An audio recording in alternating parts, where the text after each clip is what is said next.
Esta semana, en Vaticano, el vicepresidente de los Estados Unidos de América, Mike Pence, concede una entrevista exclusiva a EWTN Noticias tras haberse reunido con el Papa Francisco en el Vaticano. Quédense con nosotros para profundizar más en las Sagradas Escrituras con el padre Elías Leitz y acompáñenos a la pequeña ciudad italiana de Manopelo, lugar en el que se conserva una imagen especial de Jesús. Todo esto y más, ahora en Vaticano.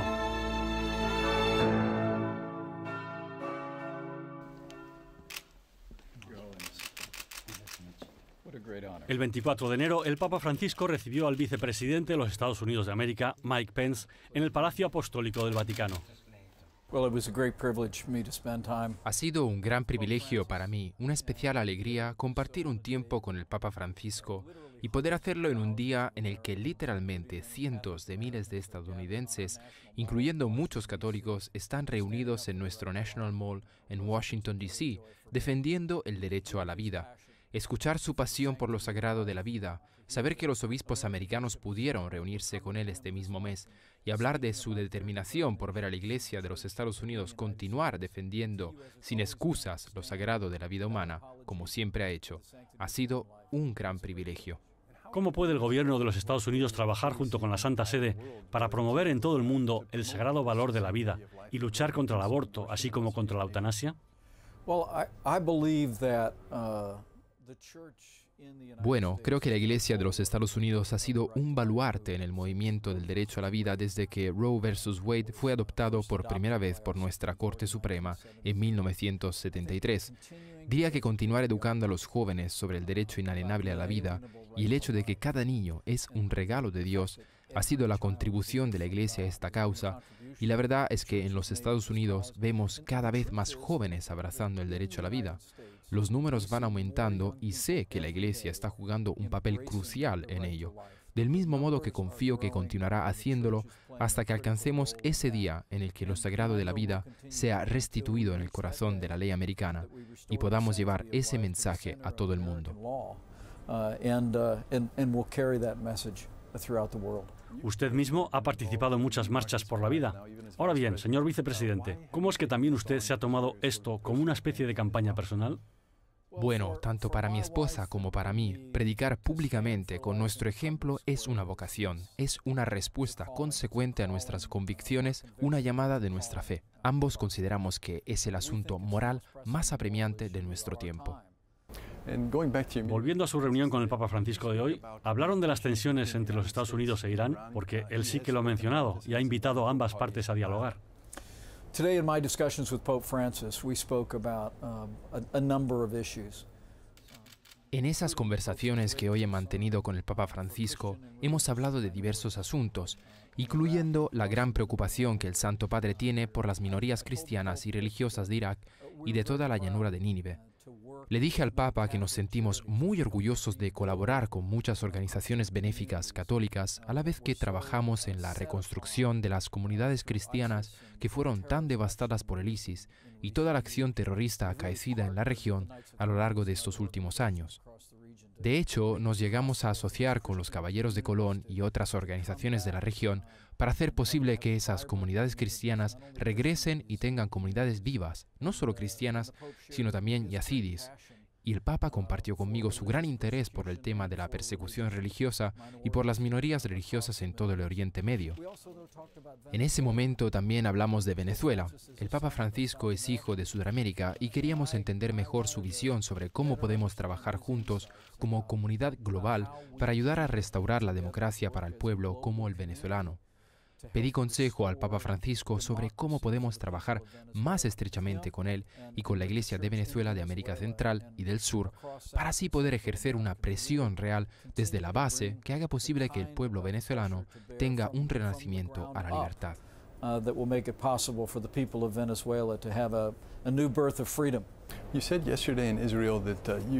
Ayer usted comentó en Israel que había invitado a los estados a unirse contra el crecimiento del antisemitismo que se está dando en todo el mundo.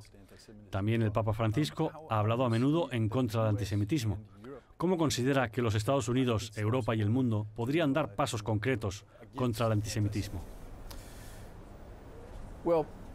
First, it's so important that we remember the past. Bueno, antes que nada, es de gran importancia no olvidar el pasado para no revivirlo en el futuro. Ayer mismo tuve el gran privilegio de estar en Jerusalén para conmemorar el 75 aniversario de la liberación de Auschwitz. Y fue profundamente conmovedor ver a casi 60 líderes mundiales reunidos conmemorando lo que no solo fue el capítulo más oscuro de la historia de la humanidad, sino para señalar lo que de hecho fue un triunfo de la libertad hace 75 años. Igualmente impresionante fue el llamamiento universal que todos los presentes realizamos a la hora de condenar el antisemitismo en cualquiera de sus formas, pues la verdad es que estamos presenciando cómo el vil odio antisemita asoma la cabeza tanto en la retórica como en la práctica por todo el mundo. En realidad, a día de hoy, Irán niega oficialmente que el Holocausto haya sucedido alguna vez y habitualmente proclama que su objetivo es borrar a Israel del mapa. Es importante, particularmente a la luz de nuestras acciones contra Irán y nuestro liderazgo militar de hace apenas un mes, que el mundo continúe aislando a Irán económica y diplomáticamente, una carga que el presidente Trump ha asumido liderar. No podemos permitir que el principal patrocinador del terrorismo, tan lleno de odio hacia Israel, tenga alguna vez un arma nuclear. Seguiremos manteniéndonos firmes y trabajando para unir a la comunidad mundial y así detener el antisemitismo donde quiera que surge. Esto debe ser una prioridad de todas las naciones del mundo.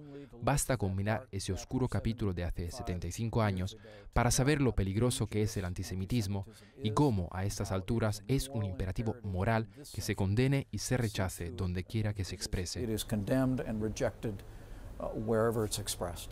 Muchas gracias, señor vicepresidente. Thank you.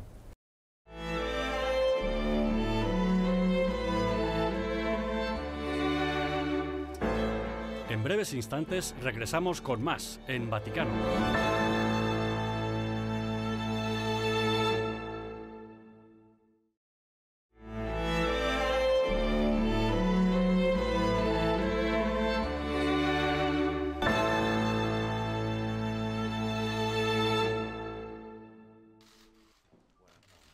Al día siguiente de reunirse con el vicepresidente de los Estados Unidos, el Santo Padre dio la bienvenida al presidente iraquí Barham Salih.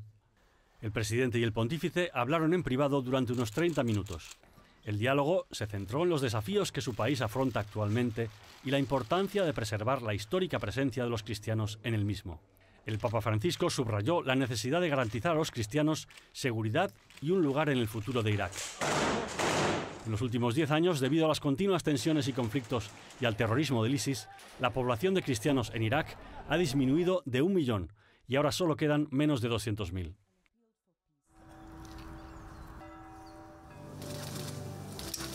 Rociando a la congregación con agua bendita, el cardenal Michael Czerny entró como titular a su nueva iglesia en Roma. La parroquia tiene dos vínculos muy estrechos con el recién nombrado cardenal. En primer lugar, con su nombre. La parroquia está dedicada a San Miguel Arcángel, patrón del cardenal Michael Czerny. En segundo lugar, con el trabajo mismo del cardenal. La parroquia está situada en el barrio Pietralata, en la periferia de Roma, en el que viven un gran número de inmigrantes. El cardenal Czerny es un estrecho colaborador del Papa Francisco, que lo nombró jefe de la sección de migrantes y refugiados del Dicasterio para el Desarrollo Integral del Hombre. Mostrando la foto de la Sagrada Familia de Egipto, el cardenal Czerny explicó que él también es hijo de inmigrantes. Su familia huyó de la entonces Checoslovaquia en 1948 y emigró a Canadá. Su abuela hizo este dibujo como un recordatorio de la historia de su familia. Mi escudo de armas muestra un barco con una familia de 4 miembros. Es un símbolo de los muchos inmigrantes y refugiados que se trasladan en barco. El barco es también una imagen tradicional de la Iglesia, como la barca de Pedro, que tiene el mandato de nuestro Señor para acoger al extranjero. Siguiendo la antigua tradición, el pontífice romano asigna a cada cardenal una parroquia romana, para subrayar el particular vínculo de la Iglesia de Roma con su ministerio apostólico. El Instituto Salesiano está preparando la elección del próximo sucesor de San Juan Bosco, así como la elaboración de la hoja de ruta para el trabajo de la familia salesiana en los próximos años. El actual rector mayor, el padre Ángel Fernández Artime, aporta más detalles. Bueno, es nuestra asamblea cada 6 años, donde venimos representantes de todo el mundo, seremos 243, representando a los 134 naciones en las que estamos, y se trata de pensar y pensarnos para los próximos 6 años, cómo siendo salesianos, cómo ser mejores salesianos hoy para los jóvenes, con qué programa de acción.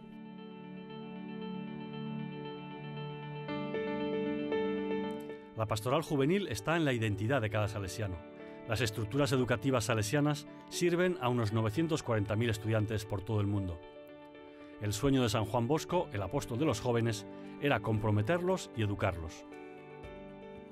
El recientemente nombrado cardenal salesiano Cristóbal López Romero, arzobispo de Rabat, Marruecos, dice que el capítulo está analizando cómo los salesianos pueden llegar a los jóvenes de hoy. En este caso concreto, la pregunta que se hacen los salesianos es ¿qué clase, qué tipo de salesiano necesitan los jóvenes de hoy?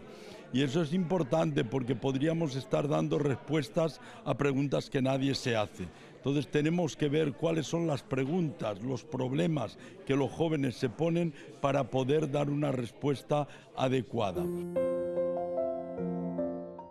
Para responder mejor a estas preguntas, el capítulo general se celebrará en la ciudad en la que Don Bosco comenzó su misión, Valdocco, al norte de Italia.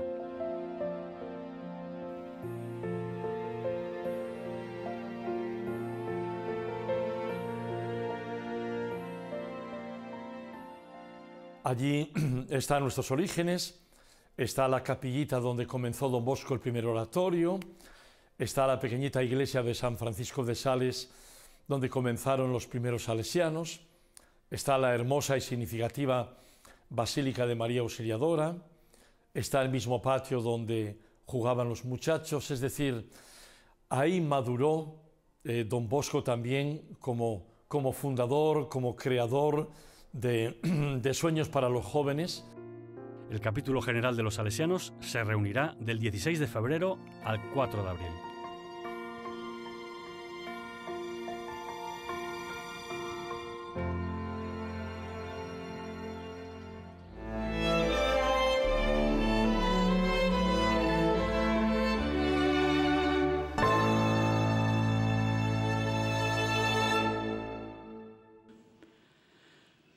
Lavorare insieme per vivere l'ospitalità ecumenica. Trabajar juntos para vivir la hospitalidad, especialmente hacia aquellos cuyas vidas son más vulnerables, nos hará mejores seres humanos, mejores discípulos y un pueblo cristiano más unido. Nos acercará a la unidad que es la voluntad de Dios para nosotros. Que è la volontà di Dio per noi. Grazie. La hospitalidad fue el tema de la Semana de Oración por la Unidad Cristiana de este año. Dicha semana concluyó rezando vísperas como oración ecuménica en la Basílica de San Pablo Extramuros. La Iglesia Católica trabaja en primera línea por la unidad de los cristianos. Por decreto del Concilio Vaticano II, el restablecimiento de la unidad de todos los cristianos se ha convertido en una de las principales metas de la Iglesia Católica. Uno de los métodos más efectivos es buscar el diálogo ecuménico. Con este propósito, la Universidad Pontificia de Tomás de Aquino ha lanzado recientemente el Instituto de Estudios Ecuménicos. Está dirigido por un sacerdote dominico, el padre Jacint d'Estibel, de la Oficina de Relaciones Orientales del Pontificio Consejo para la Promoción de la Unidad de los Cristianos. Este instituto sería, en primer lugar, un instituto para la formación de los futuros encargados del ecumenismo, para especialistas en la materia. En cada diócesis hay un oficial ecuménico, así que imagínese, habiendo en Italia 226 diócesis y teniendo cada una de ellas un oficial ecuménico, pretendemos preparar a todas esas personas para que sean competentes y proponemos no solo una formación canónica obtenida mediante títulos, bien sean canónicos o licenciaturas que incluyen doctorados, sino ofreciendo una formación ecuménica completa de modo continuado una vez al mes a lo largo de 2 años para las personas que estén dispuestas a especializarse en ecumenismo. Esta es la parte formativa del instituto, pero también tenemos la ambición de investigar, ya que este instituto está bajo el patrocinio del Pontificio Consejo para la Promoción de la Unidad de los Cristianos, y frecuentemente hay ciertos temas particulares que se requieren estudios específicos. Por ejemplo, debido a que yo estoy en el Consejo Pontificio responsable de la Iglesia Ortodoxa Oriental, recientemente tuvimos un dilema sobre quién es el ministro del matrimonio. ¿Es el sacerdote o lo son los propios cónyuges? Para una cuestión tan específica podría haber sido muy útil disponer de una plataforma, un lugar en el que reflexionar como instituto ecuménico. Este es el propósito de nuestro instituto, estar al servicio de la Iglesia Universal para investigar sobre asuntos que requieren cierta reflexión. Such issues requiring some reflection.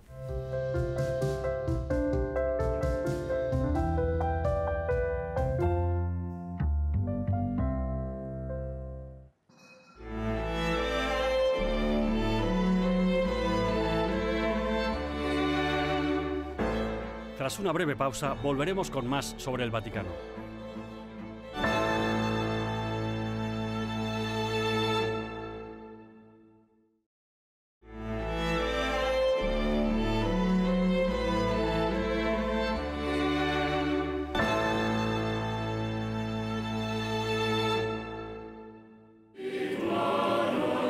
El domingo 26 de enero de 2020 pasó a la historia como el primer domingo de la Palabra de Dios. El Santo Padre, el Papa Francisco, había anunciado el pasado noviembre que el tercer domingo del tiempo ordinario se celebrará como el Domingo de la Palabra de Dios.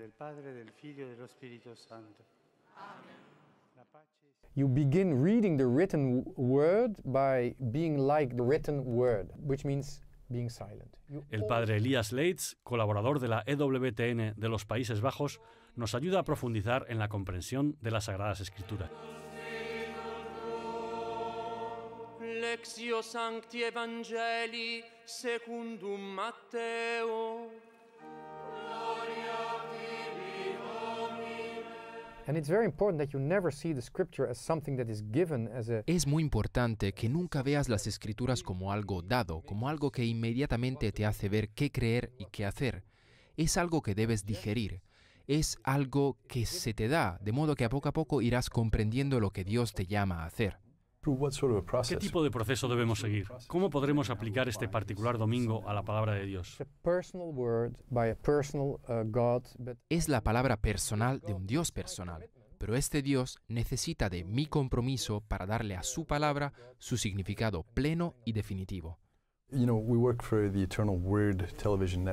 Trabajamos para la cadena de televisión de la Palabra Eterna. La palabra es de lo que todo el rato se habla. Jesús es el Verbo encarnado. La palabra está en lo profundo y lo básico de nuestra fe. ¿Cómo podemos ayudar a aquellos que no reconocen las Escrituras como la palabra de Dios?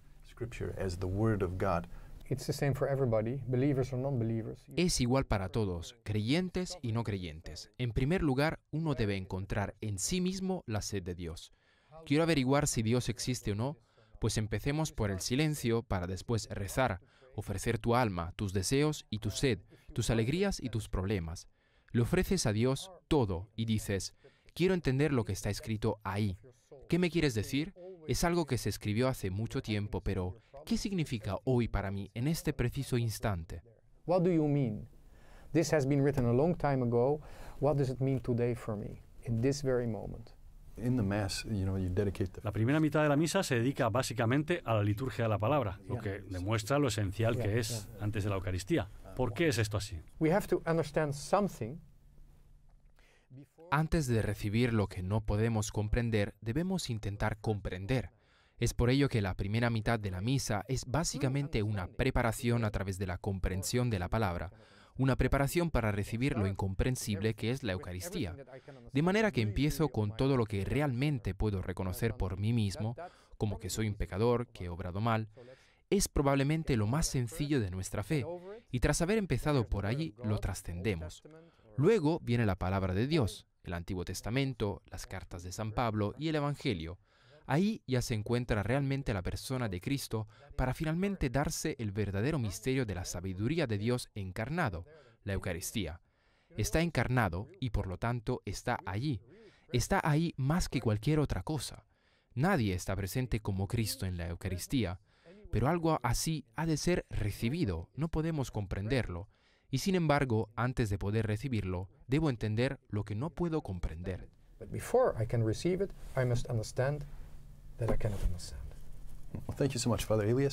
Muchas gracias, Padre Elías.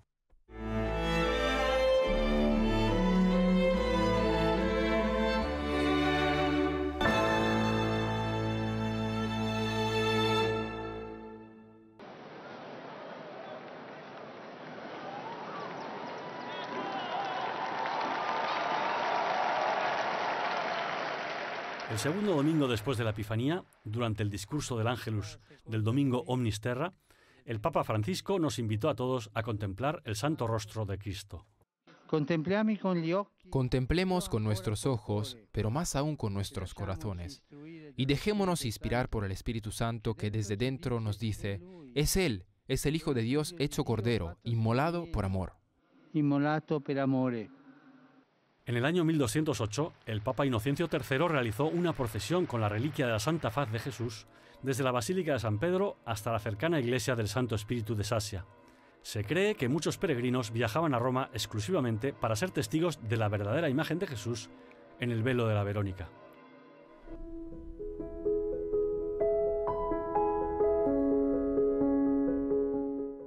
Hoy la celebración del domingo Omnis Terra tiene una dimensión especial aquí en el Santuario de la Santa Faz, en Manopelo, en el norte de Italia.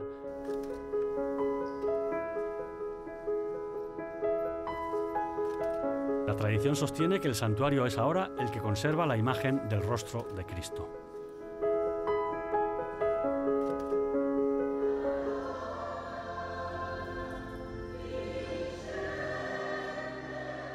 Este año la Santa Misa fue presidida por el cardenal Koch, presidente del Pontificio Consejo para la Promoción de la Unidad Cristiana.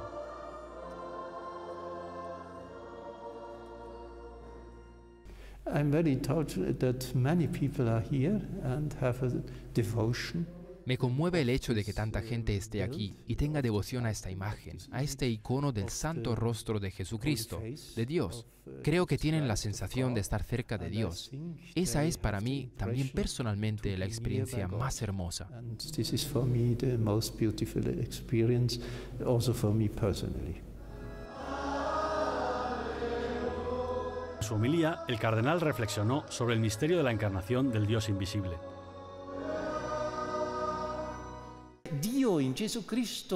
Dios en Jesucristo se ha acercado lo más posible a nosotros, los hombres, revelándonos su nombre y mostrándonos su verdadero rostro. Il vero volto.